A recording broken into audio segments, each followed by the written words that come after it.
नमस्कार, ज्ञान वैविध्य चैनल में आपका स्वागत है। क्लास 9th के लिए बिहाइव बुक से poem on killing a tree, जिसके पोएट है गैबी पटेल।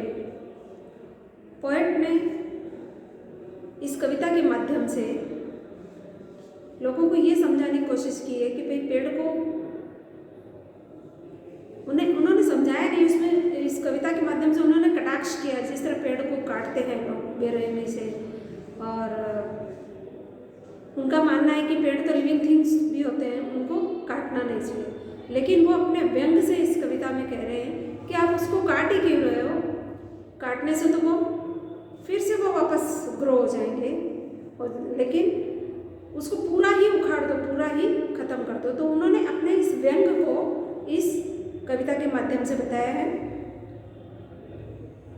तो कवि इसमें कहते हैं, it take much time to kill a tree, not a simple jab of knife will do it. It has grown slowly consume the earth, rising out of it, feeding upon its crust, observing years of sunlight, air, water, and out of its leper's height, sporting leaves. कवि इसमें कहते हैं कि पेड़ को काटने के लिए एक रफली चाकू का कोई काम नहीं है कि आप इसने चाकू चला दिया पेड़ कट गया। पेड़ ऐसे नहीं कटता है। पेड़ को काटने में कुछ टाइम लगता है, क्योंकि पेड़ जो होता है वो पृथ्वी के अंदर से, धरती के अंदर से उगता है, तो उसको उगने के लिए वो काफ़ी कुछ कंज्यूम करता है। कंज्यूम करना मीन्स उसमें से लेना, ग्रहण करना।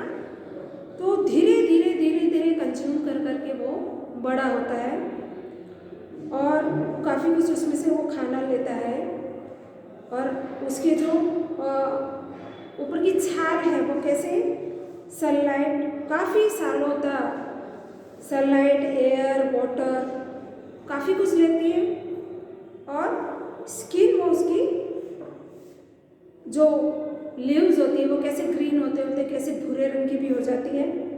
तो कवि का कहना है कि पेड़ ऐसा नहीं कटता है, पेड़ को काटने में बहुत मेहनत लगती है, क्योंकि वो धरती से अंदर से उगता है और धीरे धीरे धीरे धीरे कंज्यूम कर करके खाना उसमें से ग्रहण कर करके वो धीरे धीरे बड़ा होता है। कैसे सनलाइट, एयर, वाटर सभी कुछ उसको मिलती है, और उसकी छाल पहले कैसे ग्रीन होती है, फिर धीरे धीरे धीरे धीरे फिर उसकी स्किन जो है वो बदल जाती है। So hack and chop, but this alone won't do it, not so much pain will do it. The bleeding part will heal and form close to the ground, will rise curled green twigs and mature spore, which is unchecked will expand again to form a site. तो कवि इसमें कहते हैं कि इसको काटने के लिए, इसको खत्म करने के लिए पेड़ को क्या करना होगा? एक धारदार हथियार से प्रहार करना होगा और उसको चॉप करना होगा। चॉप करना मीन्स उसके टुकड़े टुकड़े करना, और यदि तुमने उसके टुकड़े टुकड़े कर भी दिए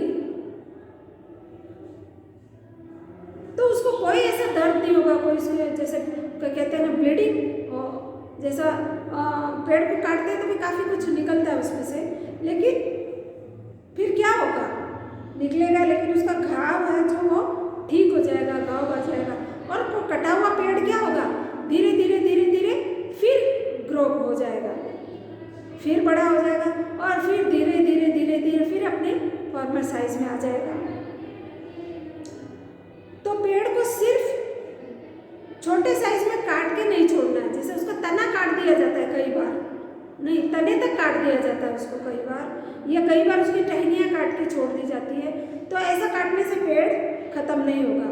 तो कवि इसमें व्यंग्य क्या करते हैं कि इसको सिर्फ काट के रहने से उसका क्या होगा?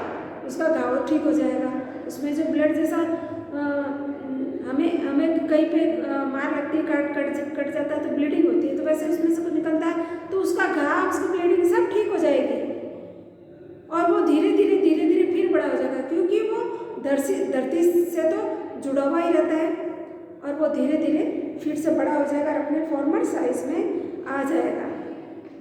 तो उसको काट के यदि छोड़ दिया तो पेड़ खत्म नहीं होगा। No, the root is to be pulled out of is the anchoring earth, it is to be robbed tight and pulled out, snapped out। कभी इसमें कहता है कि सिर्फ इसको तुमने काट दिया, सिर्फ टहनियाँ काट दी या उसको बड़े तने तक काट दिया तो क्या होगा, उसका घाव फिर धीरे धीरे भर जाएगा और वो धीरे धीरे फिर बड़ा हो जाएगा और फिर उसमें टहनियाँ निकल जाएगी, ग्रीन टहनियाँ जो होती है, फिर वो अपना एक्सपांड रूप में, एक विशाल रूप में फिर बड़ा हो जाएगा और अपनी फॉर्मल साइज ले लेगा। लेकिन यदि तुम्हें उसको ख़त्म ही करना है पेड़ को बिल्कुल, तो उसे क्या करो, तुम उखाड़ दो, जड़ से उखाड़ दो। और जड़ से उखाड़ने के लिए तुम्हें क्या करना होगा, उसको बांधो एक बड़े रस्से से और जोर से खींचकर उसको जड़ सहित उखाड़ दो, तभी वो पेड़ पूरी तरह से खत्म होगा।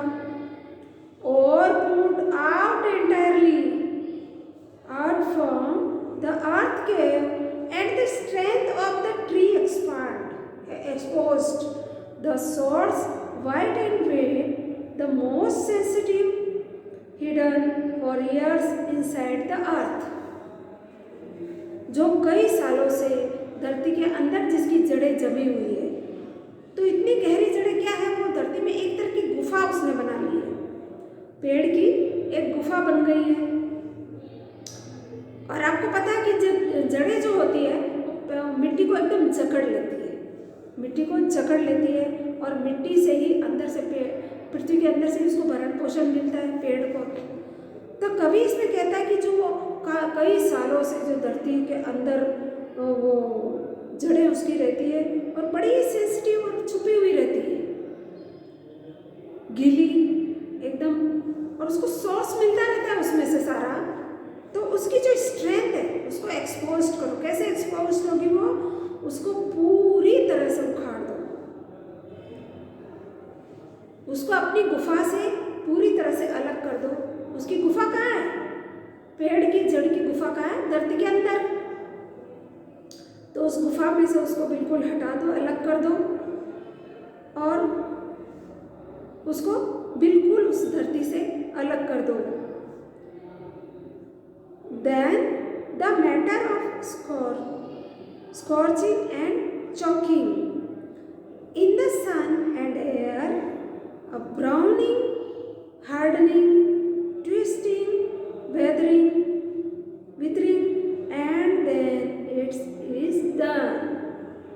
अब उसको खत्म पूरा कैसे होगा, जब तुम उसे जड़ से उखाड़ दोगे बिल्कुल, उसकी जड़ें जो मिट्टी से जुड़ी हुई है, धरती के अंदर एक गुफा से बनाई हुई है, उसको वहाँ से हटा दोगे तो क्या होगी, उसकी जो सेंसिटिव जो है उसकी भावना वो से दूर हो जाएगी, जो छुपी हुई भावना वहाँ से दूर हो जाएगी धरती से, और उसका गीलापन उससे हट जाएगा और उसकी स्ट्रेंथ जो उसकी ताकत है वो पूरी एक्सपोज हो जाएगी।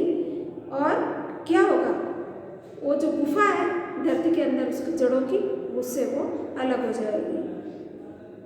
तो फिर क्या होगा, वो धीरे धीरे पड़ा वो सूखने लग जाएगा पेड़ और पूरी तरह से सूर्य और जो हवा है उसको सुखा देगी, सुखा के उसका कलर ब्राउन कर देगी और उसकी वो हार्डनेस आ जाएगी। अब जैसे देखो, पेड़ जब सजीव होता है, जड़ से जुड़ा हुआ रहता है, तो कैसा हरा भरा दिखता है, एकदम दिखता है ना हरा भरा। उसकी टहनियाँ भी हरी भरी होती है, पत्तियाँ भी हरी भरी होती है और छाल तो ऊपर से थोड़ी सी ब्राउन होती है, लेकिन अंदर से पूरा हरा हरा होता है, मतलब एकदम सजीव रहता है, एकदम तरोताज़ा रहता है। लेकिन जैसे ही जड़ से वो उखड़ता है तो उसको जो भरण पोषण वहाँ से मिलना अलग हो जाता है। उसको जब खाना ही नहीं मिलेगा, उसको भरण पोषण नहीं मिलेगा, लगेगा और वो एकदम से अलग होकर गिर जाएगा, तो फिर क्या होगा? हम किसी लकड़ी को, गीली लकड़ी को काट के जब धूप में रखते हैं तो फिर क्या होता है? वो धीरे धीरे सूखने लगती है और उसमें हार्डनेस भी आती है और उसका रंग भी चेंज हो जाता है, भूरा भूरा हो जाता है। तो इस तरह से वो पेड़ धीरे धीरे सूखने लग जाएगा। हवा और जो सूर्य उसका कलर चेंज कर देंगे, ब्राउन कर देंगे और वो कठोर होता जाएगा, हार्ड होता जाएगा। और कैसे ट्विस्टिंग मतलब लकड़ी को तोड़ने पे कैसी आवाज़ आती है, ऐसी वो टहनियाँ ऐसी मुड़ने लग जाएगी और बिल्कुल ही वो ख़त्म हो जाएगी। तो कवि व्यंग्य करते हैं कि तुम पेड़ को सिर्फ काटते ही क्यों हो? काटने से तो वो फिर बड़ा हो जाएगा। तुम्हें यदि उसको ख़त्म ही करना है तो उसको जड़ से उखाड़ दो। यदि तुमने उसको जड़ से उखाड़ दिया तो फिर वो फिर से तरोताज़ा नहीं हो पाएगा। वो धीरे धीरे वो सूख कर एकदम उसकी लकड़ियाँ मुड़ जाएगी, टहनियाँ मुड़ जाएगी, वो एकदम कड़क हो जाएगा, उसका कलर भी ब्राउन हो जाएगा और फिर वो पूरी तरह से पेड़ खत्म हो जाएगा। तो ये कवि का जो कटाक्ष है पूरा कि पेड़ को हमें काटना नहीं चाहिए, पेड़ भी हमारी तरह सजीव होते हैं, पेड़ को हमें बचाना चाहिए। और उसी पूरे व्यंग को उन्होंने इस कविता के माध्यम से बताया है कि तुम यदि ख़त्म ही करना चाहते हो पेड़ को तो काटते क्यों हो? उसको पूरी तरह से नष्ट करो। तो ये कटाक्ष गेवी पटेल ने पूरे इस कविता में बताया है और इस तरह ये कविता यहीं पे ख़त्म होती है। Thank you.